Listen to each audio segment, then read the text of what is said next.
Welcome to the Explainer. Today, we're getting right into something that can seriously upgrade your financial flexibility. We're decoding exactly how USAS credit limit increases work, looking right under the hood of their automated underwriting engine, and I'll walk you through exactly how to successfully navigate the system online. So, let me ask you, ever been faced with a frustratingly low credit limit right when you needed your card the most? It is such a terrible feeling, right?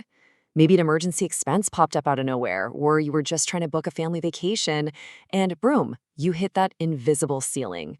And it doesn't just hurt your purchasing power. Maxing out your card forces your credit utilization rate through the roof, which can actually drag down your credit score. So, if that sounds familiar, you're in exactly the right place today. All right, here is our roadmap for this explainer. We're going to cover USAA's credit limit policies, how you need to prepare before requesting, a step-by-step online guide, tips for maximizing your approval chances, and finally, some troubleshooting options. Let's jump right into Section 1, USAA's credit limit policies. Because before we start clicking buttons, we really need to understand how USAA's system actually thinks. And the most crucial thing to understand is this number right here, 6. This represents USAA's 180-day seasoning requirement. Basically, USAA strictly requires a minimum of 6 months to pass between the time you open an account or the time you got your last credit limit increase before they'll even consider you for a new one. If you go in and ask for an increase on month 5, the algorithm is just going to automatically reject it. You absolutely have to let that account season. Now, what's really interesting here is the stark difference in how USAA handles the two different types of increases. See, if you wait for USAA to automatically raise your limit during one of their routine account reviews, they use what's called a soft pull that completely shields your credit score, zero impact.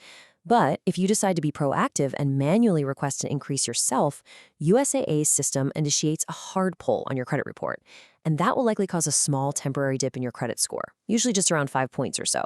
But it's a super important trade-off to keep in mind. Okay, moving on to Section 2, preparation before requesting an increase.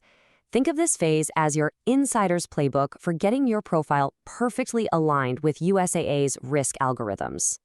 Before you even think about clicking that request button, you've got to make sure you meet these 3 actionable prerequisites. First, you need to have paid your bill on time for 6 consecutive months. Second, you really want to keep your credit utilization, that's the amount of debt you carry versus your total limit, below 30%. Paying down your current balances shows the system you aren't desperate for credit. And third, you absolutely must update your pre-tax annual income in your digital USAA profile. Maintaining low debt and making sure the algorithm has your latest, most accurate income data, those are just non-negotiable steps before you ask for more credit. And that actually brings up a pretty fascinating dynamic about how banks verify your income. As our sources put it, they often take your word for it if it's reasonable based on your credit bureau and credit profile to validate your ability to pay. It's kind of a mini narrative of how the automated system evaluates you. If you tell USAA you make $150,000 a year, the algorithm instantly cross-checks that against the auto loans or mortgages on your credit report. If the math makes sense, they process the increase instantly. But if the numbers don't quite add up, the system pauses and might require manual verification. So honesty and accuracy are definitely your best tools here. All right, Section 3, step-by-step guide to requesting an increase online. This is it. Your profile is prepped, your account has seasoned for 6 months, and your income is completely updated. Here is your execution strategy for making that digital request.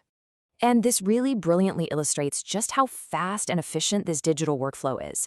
Step 1, you just log into your secure web portal or the USAA mobile app. Step 2, navigate to your dashboard and select the specific credit card you want to adjust. Step 3, click the action link that says Change Credit Limit or Manage Credit Card Limits if you're on mobile. Step 4, you'll be prompted to enter your income and your monthly housing information. And finally, Step 5, you submit the application. Since this routes directly into their automated underwriting engine, you're usually going to get a real-time decision right there on your screen in literally a matter of seconds. Which brings us to Section 4, maximizing your approval chances.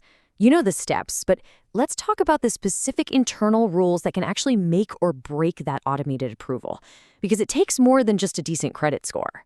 Take a close look at this data, because it reveals a massive internal restriction. The specific product tier you hold literally acts as a ceiling. So if you have a premium or a low-rate card, like the preferred cash rewards, and you've got excellent credit, you could be eligible for discretionary limits up to a reported $50,000. But check out that bottom row. If you have a classic rebuilder card or a secured credit card backed by a certificate of deposit, you are strictly ineligible for a credit limit increase. The system is just going to automatically deny the request because those specific products are designed to strictly limit default exposure. So knowing what product you actually have is half the battle. And beyond the card tier, the algorithm heavily scrutinizes this exact metric right here, your debt to income or DTI ratio. This is just your total monthly debt payments divided by your gross monthly income. USA looks very closely at this to ensure you can actually afford a higher limit. If your DTI is too high, it signals to the underwriting engine that giving you more credit is a default risk, and they will decline the request regardless of how high your credit score is. Finally, Section 5, troubleshooting and alternative options. Because, look, sometimes the algorithm just says no, or maybe the digital systems are down for maintenance. It happens. Let's outline your fallback options. If you ever find that the online portal or the app is down, you can entirely bypass the digital interface. You can just call USAA directly at 1-800-531-8722. Or if you're on a supported mobile network, you can use the shortcut #USAA. Just be sure you have your member number or social security number handy to verify your identity. But I do want to remind you, even when you're speaking to a friendly human rep on the phone, they are still typing your info into that exact same hard pull underwriting system. So all the rules we just went over, they absolutely still apply. Now, what if the request gets denied? First off, please don't look at a denial as a permanent block. Reframe it. USAA is actually required to send you a decline letter that outlines the exact reasons the algorithm rejected you. Maybe your utilization was too high or your credit history was just too short.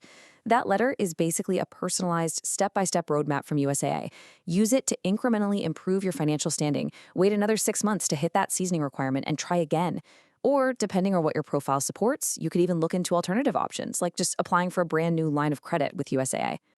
Before we wrap things up today, I just need to share a quick disclaimer. The information provided in this explainer is for educational purposes only, based entirely on our source materials. Everyone's financial situation is incredibly unique, so you should always consult with a qualified financial advisor for personalized advice before making any major credit decisions. We've covered a tremendous amount of ground today. You've seen exactly how USA's underwriting engine operates, the critical 6-month seasoning rule, the differences between hard and soft pulls, and how your specific card tier dictates your ceiling. So now that you know exactly how the algorithm's rules work, is your financial profile ready for the test? Take a look at your utilization and your DTI today. You now have the knowledge to manage your credit proactively. Thanks so much for joining me for this explainer, and I can't wait to dive into our next topic with you.